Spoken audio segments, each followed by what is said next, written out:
வணக்கம் மக்களே. Nita form India சேனல்லேருந்து பதிவு பார்த்தீங்கன்னா, முல்லைப்பூவோட விலை நிலவரம், பட்டன் ரோஸ், பன்னீர் ரோஸ், அதுக்கப்புறம் குண்டு மல்லி, காக்கடான், சம்மங்கி, இதை பற்றின எல்லாமே விலை நிலவரம் இன்று என்ன விலை போச்சு அப்படிங்கிறத நம்ம பார்ப்போம். அடுத்தது செம்பேனுக்கு ஒரு ஸ்பெஷலாக ஒரு மருந்து ஒன்று இருக்குது. அது எப்படி நம்ம செடிகளை வந்து கண்ட்ரோல் பண்ணுது அப்படிங்கிறத பற்றி நம்ம பார்ப்போம். இந்த சொன்ன அந்த 5, 6 வகையான பூவில் எந்த பூ வந்து அதிகமாக விலை போகுது இந்த சீசனில், ஏன் அதுக்கு வந்து டிமாண்ட் இருக்குது அப்படிங்கிறது பார்க்கலாம். இது வந்து முல்லைப்பூ, உங்கள் அனைவரும் தெரிஞ்சது தான். நான் பூ போகிற இடத்துல வந்து பார்த்திங்கன்னா இந்தமாரி மூட்டை கணக்கில் வந்து இப்படி முல்லைப்பூவெல்லாம் வரும். இது வந்து பார்த்திங்கன்னா தனுக்கா கம்பெனியில் வர ஃபோஸ்டர் அப்படிங்கிற ஒரு மருந்து. என்ன அளவில் நம்ம பயன்படுத்தணும், ஏன் பயன்படுத்தணும், எப்படி பயன்படுத்தணும் அப்படிங்கிறத நம்ம வந்து ஒன் பை ஒன்னாக நம்ம பார்க்கலாம். ரொம்ப ஷார்ட் அண்ட் ஸ்வீட்டாக நான் சொல்லிடுறேன் எல்லாத்தையும். இது வந்து 1 லிட்டருக்கு 2.5 ml தண்ணி பயன்படுத்திட்டு இது போடணும். இது போட்டோம்னா நமக்கு என்ன பிரச்சனை கண்ட்ரோல் பண்ண போகுது அப்படிங்கிறத நம்ம ஒன் பை ஒன்னாக நம்ம பார்க்கலாம். ஃபஸ்ட்டு வந்து நான் முல்லை வந்து நான் உங்களுக்கு வந்து வீடியோ போட்டிருந்தேன். நான் பூ போகிற இடத்துல வந்து பார்த்திங்கன்னா இந்த மாதிரி மூட்டை கணக்கில் வரும். இதில் வந்து மல்லி மட்டும் பார்த்திங்கன்னா நம்ம தோட்டத்துலேருந்து போவோம். நம்ம ஏற்கனவே வந்து பார்த்திங்கன்னா பட்டன் ரோஸ் போட்டிருந்தோம், காக்கடான் போட்டிருந்தோம், பன்னீரும் போட்டிருந்தோம். அதுக்கப்புறம் பார்த்திங்கன்னா அந்த தொடர்ந்து அதெல்லாம் வந்து விவசாயம் வந்து கொஞ்சம் கொஞ்சமாக நம்ம அதை தவிர்த்துட்டோம். ஒரு பர்டிகுலர் இயர்ஸ்க்கு அப்புறம் நம்ம அதை வந்து கொஞ்சம் கொஞ்சமாக நம்ம தவிர்த்துட்டு முழுசாக வந்து 1.5 ஏக்கர் வந்து மல்லி வச்சுருக்கோம். இப்போ அடுத்து வந்து ஒரு 3 ஏக்கர் அல்லது 2 இல்லை 3 ஏக்கர் வந்து மல்லி அடுத்தது போட போகிறோம். அது வந்து இப்போ நம்மளுடைய வேலையோட பலுக் அதிகமாக இருக்குது அப்படிங்கிற காரணத்தினால நம்ம வந்து இப்போ கொஞ்சம் தயக்கத்தில் இருக்கோம். ஏன்னா அது தொடர்ந்து இதில் வர பூவை நம்மளால் எடுக்க முடியல அப்படிங்கிற காரணத்தினால கொஞ்சம் வெயிட் பண்ணுறோம். இதெல்லாம் மேன் பவர்லாம் கரெக்டாக பிளான் பண்ணி இறங்கலாம் அப்படின்னு சொல்லிட்டு. சரி, இப்போ வந்து நம்ம காலையில் இன்றைக்கி விலை நிலவரம் எப்படி இருக்குதுன்னு பார்த்திங்கன்னா, முல்லைப்பூ வந்து 1 கிலோ வந்து 30 ரூபா போகுதுங்க. இப்போ இந்த முல்லைப்பூ நான் ஏன் தவிர்த்தேன் அப்படின்றத வந்து நான் சொல்லிடுறேன். 1 கிலோ முல்லைப்பூ வந்து 30 ரூபா போகுது அப்படின்னா, ஒரு ஆள் வந்து அதிகபட்சமாக வந்து பார்த்திங்கன்னா ஒரு 3 மணி நேரத்துக்கு 1 கிலோ முல்லைப்பூ பறிப்பது அப்படிங்கிறது வந்து இஸ் டூ ஹார்டு. ஏன்னா மல்லிப்பூவே வந்து 1 கிலோ பூ தான், 1.5 கிலோ பூ தான் பறிக்கிறாங்க. முள்ளெல்லாம் 1 கிலோ பூ பறிக்கிறது is very too much hard and not possible. பறிக்கிறதுங்கிறது ரொம்ப கஷ்டம். வீட்டில் இருக்கிற ஆளுங்க, வீட்டில் இருக்கிற தோட்டத்துக்கு சொந்தக்காரங்களே வந்து பறித்தாக்கா ஓகே. வெளியிலேருந்து நம்ம ஹையர் பண்ணி அது வேலைக்கு ஆள் எடுத்து பறிக்கும் அப்படிங்கும்போது 30 ரூபா 1 கிலோ முல்லைப்பூ நீங்கள் பறிக்கிறதும் ஒன்று தான். அப்படியே அந்த தோட்டத்தில் வந்து சும்மாவே வெறுமனே கிடக்கிறதும் ஒன்று தான். ஏன்னா 3 மணி நேரத்துக்கு 150 ரூபா தரோம் அவங்களுக்கு. மீதி 120 ரூபா நம்ம பாக்கெட் மணி போவோம். ரெண்டாவது நம்ம இப்போ செலவு பண்ணுற மருந்து காசு அடி வரும். ஆனால் முல்லையில் என்ன பெரிய ஒரு அட்வான்டேஜ் அப்படின்னா, செலவு வந்து ரொம்ப கம்மி. மேலே அடிக்கிற ஸ்ப்ரே வந்து ரொம்ப குறைவான ஸ்ப்ரே அடித்தா கூட போதும். அடுத்தது வந்து பட்டன் ரோஸ் வந்து பார்த்திங்கன்னா 25 ரூபா போச்சு இன்றைக்கி. பன்னீர் ரோஸ் வந்து 40 ரூபா போச்சு கிலோ. இதுமாதிரி சம்மங்கி வந்து பார்த்திங்கன்னா உங்களுக்கு வந்து 20 ரூபா போச்சு கிலோ. நீங்கள் கற்பனை பண்ணி பாருங்கள், 20 ரூபா, 30 ரூபா, 40 ரூபாய்க்கெல்லாம் நம்ம பூ பறித்து நம்ம என்னத்தை போட போகிறோம், அப்படி போட்டதுனால நமக்கு வந்து என்ன லாபம் நமக்கு கிடச்சிட போகுது அப்படிங்கிறது. நான் வந்து போட்டுட்டு எல்லாமே தொடர்ந்து ஓரளவுக்கு பார்த்துட்டு நான் அதுக்கப்புறம் கொஞ்சம் கொஞ்சமாக தவிர்த்துட்டேன். ஏன்னா நம்ம முதல்ல நம்மளால் எடுக்கிறதுக்கு முடியல. அதில் ரெண்டாவது வந்து பார்த்திங்கன்னா நமக்கு பன்னீரும் சரி பட்டனும் சரி ஒரு பெரிய ட்ராபேக் என்னன்னு கேட்டிங்கன்னா, முன்னக்க வந்து பார்த்திங்கன்னா ஒரு பிளான்ட்டு வந்து 5 வருஷம் தக்க வச்சுக்கலாம். ஒரு சில நர்சரியில் வாங்குகிற பிளான்ட்டெல்லாம் 1.5 வருஷம் 2 வருஷத்தில் பார்த்திங்கன்னா செடி வந்து அழிஞ்சு போகுது. இதெல்லாம் நான் வந்து கணக்கில் வச்சு தான் நான் வந்து நிறையா போட்டிருந்தேன். ஒரு 2-3 ஏக்கர் நான் வந்து பட்டன் போட்டிருந்தேன். பட் அது கொஞ்சம் கிராஜுவலாக நான் வந்து எடுத்துட்டேன். அது ஏன்னா செலவு பண்ணி அதில் லாபம் பெருசாக நம்ம ஈட்ட முடியாது அப்படிங்கிறதுனால எடுத்துட்டேன். இதை நான் ஏன் இந்த விஷயத்தை வந்து நான் உங்கள்கிட்ட இந்த இடத்துல சொல்கிறேன் அப்படின்னா, that is the reason for that. நம்ம வந்து மொத்தமாக நம்ம வந்து நஷ்டம் அடைஞ்சு ஒரு கடனில் மூழ்கியோ அல்லது இருக்கிற கை காசெல்லாம் போட்டு எல்லாமே வந்து மோசம் ஆனதுக்கப்புறமா நான் வந்து தெரிஞ்சுறது வந்து குவைட் நார்மல். இது வந்து மக்கள்கிட்ட இருக்கிற ஒரு இயல்பான ஒரு இது தான். அதை வந்து நாம் வந்து இனிஷியலாக நம்ம பார்த்து அதை வந்து முற்றிலும் தவிர்த்துடணும். இப்போ நான் இனிஷியலாக பார்த்தேன், இது நமக்கு செட் ஆகாதுன்னு நினச்சி நான் எடுத்துட்டு அதுக்கப்புறம் சீசனல் பயிர், அதாவது இந்த மாதிரி இப்போ இந்த மே, ஜூன் முடிஞ்சதுக்கப்புறம் ஜூலை மாதம் அந்த மாதிரி வாக்கில் சில நேரங்கள் நமக்கு வந்து கொஞ்சம் ஃப்ரீயாக இருக்கும், கொஞ்சம் தோட்டத்தில் ஆளுங்க கொஞ்சம் ஃப்ரீயாக இருக்காங்க, நமக்கு பண்ண முடியும் அப்படின்னும் போதெல்லாம் நான் வந்து பேப்பர் சாமந்தி போட்டுருவேன். அப்படி போட்டு பூர்ணிமா சாமந்தி, பேப்பர் சாமந்தி இதெல்லாம் போட்டுருவோம் ஒரு 2 ஏக்கருக்கு. சில நேரங்களில் வந்து நமக்கு மல்லியை நம்மளால் அறுவடை எடுக்க முடியல. இப்போ போன மாதம்லாம் வந்து பார்த்திங்கன்னா ஃபுல் டைட்டு, நம்மளால் பூவே வந்து எடுக்க முடியாத தருணங்கள்லாம் வந்தாச்சு. இப்போ நமக்கு வந்து பார்த்திங்கன்னா ஒரு 30 சென்ட்டில் 1 ஏக்கர் வந்து நம்ம வந்து செடி இப்போ பூ வந்துட்டுருக்கு. இது வந்து நம்ம இன்னொரு 10-20 நாளில் செடி கட் பண்ண போகிறோம் 1 ஏக்கரில். அந்த 1 ஏக்கர் முழுசாக நம்ம கட் பண்ணிவிட்டு நம்ம வந்து மருந்து அடித்தோம் அப்படின்னா ஒரு நாளைக்கு 150 கிலோ எல்லாம் பூ வர ஆரம்பிச்சிடும். அந்தமாதிரி வரும்பொழுது நம்மளால் வந்து அந்த பூவை பறித்து கொண்டு போய் மார்க்கெட்டில் போட முடியாது. 1.5 ஏக்கர் பரப்பளவு நம்ம வந்து முழுசாக பராமரித்தாலே நமக்கு வந்து மாதம் 4 லட்ச ரூபா நமக்கு வந்து பணம் வந்துடும். இது ஒரு காரணம் இருக்குது. 2வது காரணம் என்னன்னா, நமக்கு வந்து நமக்கு ஒரு 2 ஏக்கர் 3 ஏக்கர் நம்ம பரப்பளவில் ஒரு விவசாயத்தை நம்ம தொடங்குகிறோம் அப்படின்னா அதுக்கு மருந்தடிப்பதற்கும், உரம் போடுவதற்கும், அதுக்கப்புறம் செடியை வந்து கவாத்து பண்ணுவதற்கும் எல்லாத்துக்குமே வந்து பார்த்திங்கன்னா நம்ம வந்து கரெக்டான ஆளுங்களை வச்சுருக்கணும் கையில். இப்போ நம்ம தோட்டத்துக்கு ரெகுலராக பூ பறிக்க வரவங்க வந்து பூ பறிக்க வர்றதுக்கு ஓரளவுக்கு நம்ம செட் பண்ணியாச்சு. அடுத்தது மருந்தடிப்பதற்கும், அதை தோட்டத்தை பராமரிப்பு பண்ணுவதற்கும் நமக்கு வந்து ஒரு முறையான ஒரு ஆள் வேணும். தம்பி கூட வந்து ஒருத்தவங்க வேணும். பாதியிலே போயிட்டாங்க அப்படின்னா தம்பிக்கு வந்து ஓவர்லோட் ஆகிடும். இது ஒரு காரணம் இருக்குது. இந்த மருந்து இப்போ பார்த்திங்கன்னா இதனுடைய பிராண்டு வந்து தனுக்கா. தனுக்காவோட பிராண்டில் வந்து பார்த்திங்கன்னா இதனோட மருந்தோட பேர் வந்து ஃபோஸ்டர். இந்த மருந்தோட கெமிக்கல் நேம் என்னான்னு கேட்டிங்கன்னா சிஃப்ளோமெத்தரின். இந்த சிஃப்ளோமெத்தரின் மெட்டோஃபின் பார்த்திங்கன்னா 20% EC இருக்குது ஃபார்மேஷனு. 1 லிட்டருக்கு 2 ml இதனோட அளவு. இது முழுசாக வந்து பார்த்திங்கன்னா நம்ம எதுக்கு கேட்குது அப்படின்னா செம்பேனுக்காக முழுசாக கேட்குது. அந்த இலைக்கு பின்னாடி இருக்கிற பேனு, இலைக்கு முன்னாடி இருக்கிற பேனு, தோட்டத்தில் வர பிரச்சனை, செம்பேனுக்கு குறிப்பாக பர்டிகுலராக இது வந்து ரொம்ப ஸ்ட்ராங்காக கேட்குற ஒரு மருந்து. இதை வந்து நம்ம ஒரு லிட்டருக்கு 2.5 ml அளவில் வந்து நம்ம வந்து ஸ்ப்ரே பண்ணுறோம். இதன் கூட நம்ம தான் சொல்கிறேனே, இப்போ வந்து பார்த்திங்கன்னா நம்ம சொன்ன மருந்துகளில் வந்து நிறைய பேருக்கு ஒரு சந்தேகம் வரும் அப்படிங்கிற ஒரு எண்ணத்தில் நான் சொல்கிறேன். அதை எப்படி நம்ம வந்து அதை வந்து நம்ம வந்து இது பண்ணுறோன்னு டெஃபினேஷன் பண்ணுறோன்றது. அந்த டெஃபினேஷன் த ரீசன் இஸ், நம்ம ஒரு மருந்து நம்ம அடிக்கிறோம். இப்போ இந்த மருந்து சொல்லிட்டீங்க, நேற்று ஒரு மருந்து சொன்னீங்க, இன்றைக்கி ஒரு மருந்து சொல்கிறீங்க, என்ன தான் பண்ணுறது அப்படின்னு சொன்னோம் இல்லையா? அப்படிலாம் கிடையாது. சொன்ன எல்லா மருந்தும் ஒன்று ஒன்றா வாங்கி ஒவ்வொரு முறை அடிங்க. எல்லா மருந்தும் எல்லாமே செடிகளுக்கு கேட்கக்கூடிய மருந்து தான். எந்த ஒரு மருந்தும் செடிக்கு கேட்காத மருந்து அப்படிங்கிறது கிடையவே கிடையாது. எல்லாமே எல்லா மருந்தும் செடிகளுக்கு கேட்கும். அப்படிங்கிற பட்சத்தில் நமக்கு எந்தெந்த மருந்து பெஸ்ட் ரிசல்ட் கொடுக்குது அப்படிங்கிறத நம்ம சொல்கிறோம். இப்போ நீங்கள் அந்த மருந்து நீங்கள் வாங்கி அடிச்சிங்க அப்படின்னா அந்த மருந்து உங்கள் தோட்டத்துக்கு என்ன மாதிரி விளைவுகள் ஏற்படுத்துது அப்படிங்கிறத பாருங்கள். போன தடவை அடித்த மருந்தை விட தனுக்கால வர இந்த ஃபோஸ்டர் மருந்து செம்பேனை வந்து இன்னும் சூப்பராக கண்ட்ரோல் பண்ணுது அப்படின்னா நீங்கள் இதை பயன்படுத்துங்க. பரவலாக நிறைய பேருடைய சாய்ஸ் என்னவாக இருக்குது அப்படின்னா மொக்குப்புழு, செம்பேனு, அதுக்கப்புறம் பார்த்தீங்கன்னா கருகல், குன்னல், இது எல்லாத்துக்கும் வந்து முக்கியமான மருந்து நமக்கு என்ன இருக்குன்னா அது வந்து சிமோடிஸ். அப்போ சிமோடிஸ் ஒன்று மட்டும் போட்டால் போதுமா அப்படின்னு கேட்டால் சத்தியமாக கேட்காது. நல்லா ஞாபகம் வச்சுங்க. சிமோடிஸ் மட்டும் நீங்கள் வந்து போட்டிங்க அப்படின்னா ஒரே ஒரு மருந்து சத்தியமாக 10% கேட்காது. அப்போ இந்த காம்பினேஷன் அப்படிங்கிற அந்த வார்த்தையை வந்து முழுசாக வந்து நீங்கள் புரிஞ்சுக்கணும். எப்போவுமே வந்து பார்த்தீங்க அப்படின்னா ஒரு ஒரு ஒரு பலு தூக்குறோம் அப்படின்னா 4 பேர் தேவைன்னா கண்டிப்பாக 4 பேர் தேவை தான். அது நான் ஒருத்தனை தூக்குறேன் அப்படின்னு சொன்னால் எடுக்க வேண்டிய அந்த பலுவும் வீணாக போயிடும், தூக்குறவங்களுக்கும் நஷ்டமாயிடும். இதே மாதிரி தான் ஒரு சிமோடிஸ் அப்படிங்கிற ஒரு மருந்துக்கு நீங்கள் வந்து காம்பினேஷன் பார்த்தீங்கன்னா ஒன்று ஷைலோ போடலாம், இல்லை தனுக்கா கம்பெனியில் வர ஃபோஸ்டர் போடலாம், அல்லது மோனோசில் போடலாம். அதுக்கு அடுத்தது வந்து பார்த்திங்கன்னா ஆல்ஃபா மைத்ரின் இருக்குது, குயினல் பாஸ் இருக்குது, பேந்தால் மார்க்கர், அதுக்கப்புறம் பார்த்திங்கன்னா உங்களுக்கு இசிபிட்டு. ஸோ இவ்வளோ மருந்து நம்ம வந்து தொடர்ந்து நம்ம வந்து 1 by 1 கொடுக்குறோம்.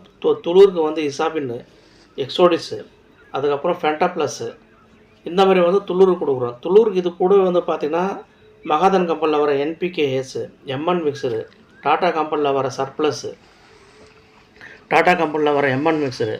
அதே மாதிரி பார்த்திங்கன்னா துளுர் இது மொக்கு கட்டுறதுக்கும் துளுர் எடுக்கிறதுக்கும் MC செட்டு, MC எக்ஸ்ட்ரா. அதே மாதிரி வந்து பார்த்திங்கன்னா நம்ம செடிகளுக்கு வந்து நல்லபடியாக அட்டகாசமாக சூப்பராக நமக்கு வந்து துளுர் எடுக்கணும் அப்படின்னா அதுக்கு தேவை சல்ஃபர் கண்டென்ட் அதிகமாக இருக்கிற சல்ஃபரும் ப்ளஸ் ஜிங்க் டை ஆக்சைடு, அந்த மருந்து நான் நேற்று போட்டிருந்த வீடியோ அடி உரம் போகிறதுக்கு, அது வந்து கிரானல் ஃபார்மேஷனு. அதுக்கு அடுத்தது வந்து MN மிக்சர்லேயே வந்து பார்த்திங்கன்னா நம்மக்கிட்ட ஸ்டெயின்ஸ் பிராண்ட் ஒன்று இருக்குது. அந்த பிராண்ட் வாங்கி நம்ம வந்து மேலே தெளிப்பு பண்ணலாம். சல்ஃபர் கண்டென்ட் வந்து தனியாகவே இருக்குது 80% WGயில். அது வந்து பார்த்திங்கன்னா இது சிமிட்டோமோ கம்பெனியில் இருக்குது சல்ஃபர் 80%. அதை வாங்கி ஒரு லிட்டருக்கு 3 ml கலந்து கொடுக்கலாம். அதுக்கு அடுத்தாப்புல வந்து பார்த்திங்கன்னா நமக்கு வந்து இந்த இது இருக்குது இல்லையா, நம்ம என்ன சொல்கிறது, எம்என் மிக்சர் வந்து செப்பரேட்டாக இருக்கும், அது வாங்கி அடிக்கலாம். சல்ஃபர் செப்பரேட்டாக இருக்கும், அது வாங்கி அடிக்கலாம். அதே மாதிரி நம்ம மேலே வந்து பார்த்தீங்கன்னா நியோ பொட்டாஷ்னு சொல்லிட்டு ஒரு சின்ன பாக்கெட் ஒன்று கிடைக்கும். பொட்டாஷ் அதில் கலந்துருக்கும், அந்த லிக்விட் ஃபார்மேஷன். அப்போ நம்ம இவ்வளோ மருந்துகள் வந்து நம்ம வந்து ஒரு நாளைக்கு ஒரு 4 மருந்து நம்ம சொல்கிறோம். இப்போ இவ்வளோ மருந்து நீங்கள் பயன்படுத்துகிறீங்களா அப்படின்னு கேட்டால் கண்டிப்பாக பயன்படுத்துகிறேன். காரணம், ஒரு தடவை ஸ்ப்ரே பண்ணுறதுக்கு வந்து 5 மருந்து ஆகுதுன்னு வச்சிங்களேன். 5 மருந்து 6 மருந்து செலவு பண்ணும்போது ஒரு மாதத்துக்கு நம்ம 7 தடவை இந்த மருந்து அடிக்கிறோம். அப்போ என்னாச்சு, 7 5 35 மருந்து ஆச்சு. அடுத்த மாதம் வந்து பார்த்திங்கன்னா இந்த 35ல் எந்தெந்த மருந்து எனக்கு சிறப்பாக வேலை செஞ்சுது அப்படிங்கிறத, எந்த காம்பினேஷன் எந்த செட்டு வேலை செய்யுது அப்படின்ட்டு நோட் பண்ணி வச்சுக்கிட்டு, அடுத்த தடவை வரும்போது பார்த்து என்ன பண்ணுவேன்னா வேறு கம்பெனி மாற்றுவேன். அதில் என்னென்ன கம்பெனி நல்லா பெஸ்ட் ரிசல்ட் கொடுக்குது அப்படிங்கிறத தெரிஞ்சு வச்சுக்கலாம். இப்போ நம்ம சொல்கிற இந்த விஷயங்கள் வந்து உங்களுக்கு வந்து யூஸ்ஃபுல்லாக இருக்கும். நீங்கள் வந்து ஒரு தடவை முயற்சி பண்ணி பாருங்களேன். பார்த்துட்டு பார்த்தீங்கன்னா உங்களுக்கு வந்து ஓரளவுக்கு கண்ட்ரோல் ஆகும். 2வது சிமோடிஸ் வந்து பார்த்திங்கன்னா ரொம்ப பிரச்சனை இருக்குது. செம்பல் பிரச்சனை, கருகல், புண்ணல், இந்த மாதிரி பிரச்சனைகள் இருக்குது அப்படின்னு சொன்னால் நிச்சயமாக நீங்கள் வந்து அந்த மாதிரி பிரச்சனைகளுக்கு வந்து நீங்கள் உங்களால் முடிஞ்ச அளவுக்கு நீங்கள் சிமோடிஸ் வந்து பயன்படுத்தி பாருங்கள். சிமோடிஸ் எல்லாம் வந்து நீங்கள் 10 லிட்டருக்கு 5 ml போட்டாலே போதும். நான் திருப்பி சிமோடிஸ் பற்றி தான் சொல்கிறேன். காரணம், நிறைய பேரோட பிரச்சனை வந்து பார்த்திங்கன்னா கருகல் இருக்குது, குன்னல் இருக்குது, செடியில் பூ வந்து பார்த்திங்கன்னா சொத்தையாக இருக்குது, எந்த ஒரு பிரச்சனையும் இருக்குது. நீங்களாம் வேறு மருந்து நீங்கள் வாங்கி என்ன தான் அடித்தாலும் சிமோடிஸ் மாதிரி வந்து மருந்து கேட்காது. ஆக இந்த சிமோடிஸ் மருந்து வந்து எப்பயுமே நீங்கள் வந்து விட்டுறாதீங்க. நம்ம அதை பற்றின தகவல் வந்து ரொம்ப அதிகமாக நம்ம வந்து போட்டிருக்கோம், சொல்லியிருக்கோம். ஒவ்வொரு வீடியோவிலையும் நான் வந்து இந்த சிமோடிஸ் அப்படிங்கிற மருந்தை நான் வந்து அழுத்தம் திருத்தமாக நான் சொல்கிறேன். ஏன்னா காம்பினேஷன் அப்படிங்கிற மருந்து நம்ம அடிக்கிற சமயங்களில் நானே வந்து உங்களுக்கு வந்து ஃபோட்டோ போடுவேன், 4-5 காம்பினேஷன் வந்து சேர்த்து ஃபோட்டோ போடுவேன். அப்போ என்ன பண்ணலாம் அப்படின்னு கேட்டிங்கன்னா, அந்த 4-5 காம்பினேஷன் மருந்தோட அதில் இந்த மருந்து செம்பேனுக்கு இருக்குது. இப்போ இந்த செம்பேனுக்கு வந்து நம்ம என்ன மருந்து அடிக்கிறோம், பேந்தால் மருந்து அடிக்கலாம். அந்த பேந்தாலை எடுத்துகிட்டு அந்த இடத்துல வந்து இந்த ஃபோஸ்டரை வந்து ஆட் பண்ணலாம். ஒரு சில நேரத்தில் குயினால் பஸ்ஸை கம்மி பண்ணலாம். இந்த இடத்துல நீங்கள் இந்த மருந்து ஃபோஸ்டரை பயன்படுத்தலாம். இப்படி நான்லாம் அப்படி தான் பயன்படுத்துவேன். ஒரு வாரத்தில் இந்த மருந்து நான் அடித்தேன் அப்படின்னா அடுத்த வாரம் அந்த மருந்து அடிக்க மாட்டேன். அதோடய மருந்து வந்து நான் மாதம் சேம் கண்டென்ட் உள்ள மருந்து தான், பட் பிராண்டு வந்து வேறு பிராண்டாக இருக்கும். ஆக நம்ம இந்த மாதிரி சில நேரங்களில் மாற்றி அதை ஒரு மாதிரியாக நம்ம வந்து ஒரு சஃபலிங் பண்ணி நம்ம அடித்தா மட்டும்தான் நமக்கு ஓரளவுக்கு கேட்கும். செடிகள் வந்து இந்த நிலையான ஒரு தன்மைகளை வந்து நம்ம கேட்கும். அல்லது அந்த செடியில் வந்து ஒரே மாதிரியான மருந்து அடித்து, உண்மையாக சொல்லப்போனால் யாராலும் வந்து பெரிய அளவில் ஜெயித்தவங்களும் யாருமே கிடையாது. ஒரே மாதிரி மருந்து அடித்து ஒரே மாதிரியான ஒரு இது எடுக்கிறதுக்கு. இன்றைக்கி பாருங்கள், நேற்று வரைக்கும் வெயில் இருந்தது. இன்றைக்கி சாயங்காலம் பார்த்திங்கன்னா தோட்டத்தில் வந்து சரியான மழை, இடிமின்னலோடு சேர்ந்து தோட்டத்தில் மழை. இப்போது நான் வந்து வெயிலுக்கு அடித்த மருந்து மழைக்கு அடிக்க முடியுமா? முடியாது. அப்போ மழைக்கு இன்னும் சில காரணங்கள் இருக்குது. இப்போ மழை வரும்போது பார்த்திங்கன்னா நமக்கு சில நேரங்களில் வந்து என்ன வரும், கருகல் வரும், குன்னல் வரும். இந்த மாதிரி சமயங்களில் வந்து பூ சொத்தையாக போகும். இப்போ இந்த மாதிரி சமயத்தில் என்ன பண்ணணும் நம்மன்னா, இம்மிடியட்டாக சிமோடிஸோ வாங்கிட்டு வந்து ஒரு 5 ml 10 லிட்டருக்கு போட்டு, அது கூட வந்து ஷைலோ அதை போட்டு என்ன பண்ணலாம், அது 20 ml 10 லிட்டருக்கு போட்டு நம்ம ஒரு தெளிப்பு பண்ணிடலாம். கூட வந்து மோனோக்ரோட்டோபாஸ் போட்டு தெளிப்பு பண்ணிடலாம். அல்லது ஆல்ஃபா மைத்ரின், இந்த 4 மருந்து போட்டு நம்ம தெளிப்பு பண்ணலாம். 3 போதும் அல்லது 4 போதும். 4 போடும்போது அளவு எல்லாத்தையும் குறைக்கணும்.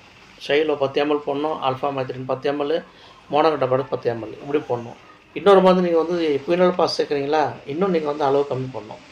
அப்போது காம்பினேஷன் மருந்து நம்ம கூட்டும் பொழுது அளவுகள் கம்மி பண்ணணும். ஏன் இந்த காம்பினேஷன் வந்து இப்படி கூட்டுறீங்க, ஏன் இப்படி பண்ணுறீங்க அப்படின்னா, சத்தியமாக சொல்கிறேன், ஒரு மருந்து ஒரு பூச்சிக்கு மட்டும் தான் கேட்கும். இப்படி தான் இவங்க வந்து மருந்து வந்து உற்பத்தி பண்ணுறாங்க. நல்லா புரிஞ்சுக்கணும்.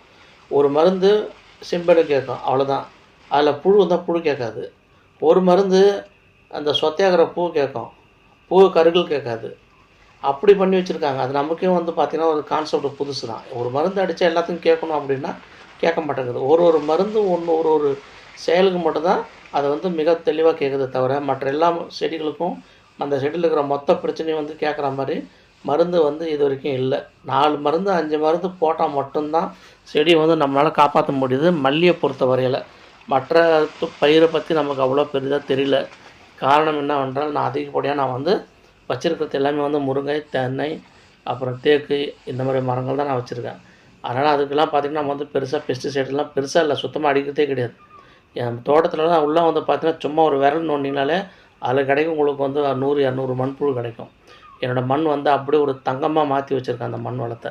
வெறும் மல்லியில் மட்டும்தான் என்னால் வந்து இயற்கை, அதாவது அடி உரம் முழுசாக நான் வந்து இயற்கையில் போயிட்டேன். இப்போது புண்ணாக்கு மாதிரி உரங்கள் போட்டு தான் நான் வந்து பண்ணிகிட்ருக்கேன். பொதுவாக நான் வந்து செயற்கை உரங்கள் வந்து முற்றிலும் தவிர்த்துட்டேன். ஆல்மோஸ்ட் 90% தவிர்த்துட்டேன்.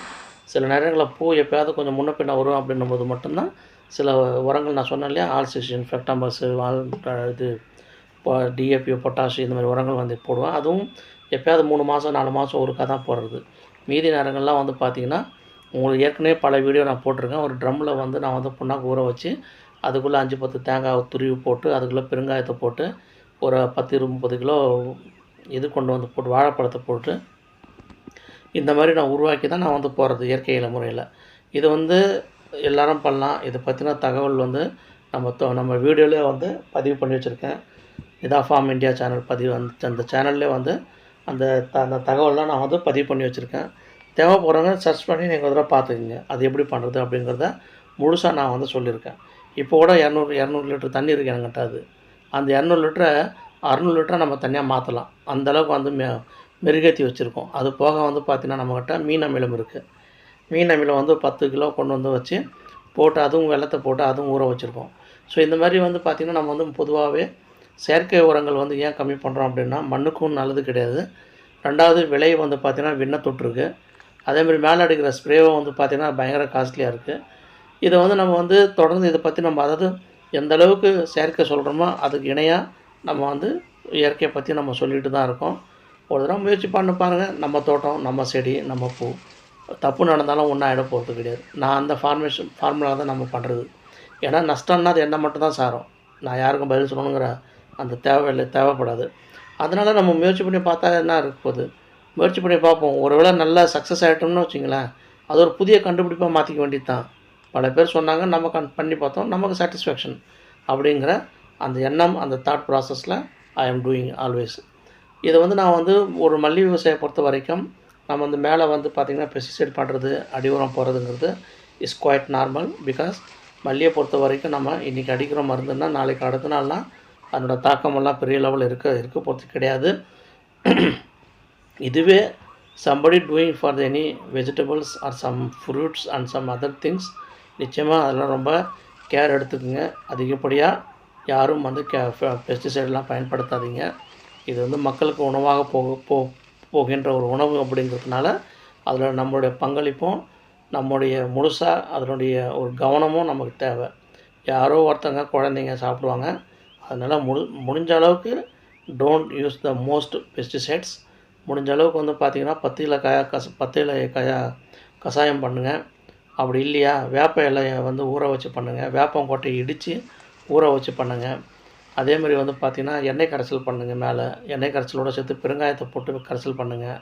அல்லது அந்த தோட்டத்துக்கு நம்ம வந்து பெரிய பூச்சி தாக்குதல் அதிகமாக இருக்குது அப்படின்னா அதில் வந்து பார்த்திங்கன்னா இந்த இது இருக்குது இல்லையா, இஞ்சி பூண்டு மிளகாய் இது போட்டு நல்லா இடித்து அதை வந்து அந்த அந்த இது எடுத்து நீங்கள் வந்து சாறு எடுத்து மேலே வந்து ஸ்ப்ரே பண்ணுங்கள். இதெல்லாம் வெஜிடபிள்ஸ்க்கு வந்து நம்ம வந்து ரொம்ப இது என்னன்னா நம்ம அடிக்கடி பண்ணுற மாதிரி இருக்கும். அது வந்து வாரத்தில் ஒரு முறை பண்ணுற மாதிரி இருந்தால் இது நம்ம ஒரு 2 நாள் 3 நாளுக்கு ஒருக்கா நம்ம பண்ணுற மாதிரி இருக்கும். என்னுடைய தாக்கம் வந்து கொஞ்சம் கம்மியாக தான் கேட்கும். இப்போ என்னோடய தென்னையெல்லாம் வந்து பார்த்திங்கன்னா நான் வந்து 100% ஆர்கானிக் தான். முழுசாக வந்து பார்த்திங்கன்னா நான் வந்து எல்லாத்தையும் வந்து மக்குன இலைத்தலை தான். 2வது ஆட்டு சாணத்தை கொண்டு போய்ட்டு வச்சுருக்கேன். ஈவன் நான் தேங்காவை கூட நான் வெளியில் இளநீராக கொடுக்குறேன் அப்படிங்கிறதுனால நான் வந்து ஐ stopped everything before 1 or 2 years before நான் ஸ்டாப் பண்ணிட்டேன். காய் வரத்துக்கு முன்னாடி நான் ஸ்டாப் பண்ணிட்டேன் எல்லாத்தையும். ஸோ காய் வரத்துக்கு முன்னாடி கொஞ்சமாக ஒரு வருஷத்தில் 2 வருஷத்தில் ஒரு முறை உரம் போட்டுட்ருந்தேன். இப்போ வந்து நான் வந்து உரமே போடுறது ஸ்டாப் பண்ணிட்டேன். ஒரு 10 வண்டி எருவு கொண்டு வந்து தென்னை மரங்களுக்கு போட்டு விட்டேன். இப்போ வந்து என்கிட்ட தேக்கு மரம் வந்து ஒரு 5000 6000 தேக்கு மரம் இருக்குது. அந்த இலையை வந்து பார்த்தோன்னா 5 டன் 10 டன் அளவுக்கு நமக்கு இலை கிடைக்குது. அந்த இலை அந்த ப்ளஸ் அந்த தென்னை மட்டை இதெல்லாம் மேலே மூடாக்கு மாதிரி போட்டோன்னே கீழெல்லாம் பார்த்தோம்னா மண்ணெல்லாம் அப்படியே கருப்பு கலரில் தங்க மாதிரி இருக்குது மண். ஸோ உண்மைக்கே I am proud myself. நான் வந்து ஒரு தென்னையை கூட ஒரு இளநீராக நம்ம கொடுக்க போகிறோமே அப்படிங்கிறதுனால அதையும் நம்ம வந்து காசுக்காக நம்ம வந்து பெருசாலாம் நம்ம கெமிக்கல் உரம் பயன்படுத்த வேண்டாம் அப்படிங்கிற எண்ணத்தில் நான் பயன்படுத்தலை. கூடவே நான் வந்து சாக்ரிஃபைஷன் பண்ணிட்டு மகான் மாதிரி ஆகிறதுக்கும் நம்ம ரெடி இல்லை. என்னை பொறுத்த வரைக்கும் கால்குலேட்டிவ் எல்லாமே எனக்கு வந்து செலவு பண்ணால் விவசாயம் பண்ணால் பணம் வேணும் அப்படிங்கிறதுனால அந்த 300 காய் எனக்கு ஒரு மரத்தில் வரணும் அப்படின்னா அந்த 300 காய் எனக்கு வரணும். அதனால் நான் வந்து இயற்கை முறையில் நான் வந்து என்னென்ன பண்ணணும் அப்படிங்கிறத வந்து சாணிப்பாசி கரைசல், அதுக்கப்புறம் பஞ்சகாவியா இதெல்லாம் போட்டதுக்கப்புறம் பார்த்திங்கன்னா மரத்தோட தன்மையும் செடியும் வேறு லெவலில் இருக்குது. நான் தொடர்ந்து மாதம் இல்லை 10 நாள் ஒருக்கா நான் வந்து பஞ்சகாவியை வந்து போட்டுகிட்டே இருப்பேன், அமிர்த கரைசல் போட்டுகிட்டே இருப்பேன். எல்லாமே ட்ரிப்பு தானே, அதனால் நம்ம வந்து கொண்டு வந்து போட்டுட்ருப்போம். இதை வந்து நம்ம தொடர்ந்து நம்ம சேனலில் சொல்லிகிட்டே இருக்கேன். ஏன்னா இது வந்து பாருங்கள், மல்லி விவசாயத்தில் வந்து சும்மா 4 மருந்து சொல்லிட்டோம், அதை பற்றி தகவல் சொல்லிட்டோம் அப்படிலாம் கிடையாதுங்க. மல்லியில் பொறுத்த வரைக்கும் நம்ம சொன்ன அந்த மருந்து எல்லாமே புதுசாக கேட்குறவங்களுக்கு வந்து மேபி அது ஒரு பெரிய ஒரு டாப்பிக்காக தோணும். நம்ம சேனலில் வந்து ஒரு 10-20 வீடியோ நீங்கள் பார்த்துட்டிங்கன்னா நீங்களும் வந்து ஒரு மாஸ்டர் ஆகிடுவீங்க. நீங்கள் ஒரு தடவை பண்ணி பார்த்தீங்க அப்படின்னா செடிகளில் விவசாயம் பண்ணி பார்க்கும்போது உங்களுக்கு சில விஷயங்கள் வந்து புரிய வரும். அந்த புரிதலுக்கு மூலமா உங்களுக்கு அதுக்கப்புறம் ஆர்வம் தூண்டும். அந்த ஆர்வம் தான் உங்களை வந்து இன்னும் கொஞ்சம் மேலே கொண்டு போகும். நல்லா புரிஞ்சுக்கங்க. என்னை பொறுத்த வரைக்கும் மல்லி விவசாயம் அப்படிங்கிறது வந்து அது ஒரு பெரிய ஒரு புரியாத ஒரு விவசாயம் அப்படிங்கிறதுலாம் கிடையாது. நல்ல ஒரு 30-40 வருஷம் அனுபவம் உள்ள விவசாயியே பார்த்திங்கன்னா புதுசாக விவசாயம் பண்ணுற மாதிரி தான் பண்ணுவாங்க. காரணம் அதில் வந்து பார்த்திங்கன்னா அவ்வளோ சேலஞ்சஸ் இருக்குது. அதில் ஒரு முறையும் ஒவ்வொரு மாதிரியாக இருக்கும், ஒரு வருஷம் ஒரு மாதிரியாக இருக்கும் செடிகளோட கிளைமேட்டு எல்லாமே. ஸோ நண்பர்களே, நம்ம சேனலை தொடர்ந்து பாருங்கள், சப்ஸ்கிரைப் பண்ணுங்கள். உங்களுடைய ஆதரவு எப்பயுமே தேவை, தயவு தேவை. சேனலை வியூஸ் பண்ணுங்கள், நிறைய பேர் பாருங்கள், ஷேர் பண்ணுங்கள் நிறைய பேருக்கு தகவலை. அப்போ தான் நம்ம சேனல் வந்து to be grow honestly and fast. சரிங்களா? நன்றி, வாழ்க வளமுடன். Thank you so much. Good night for every one.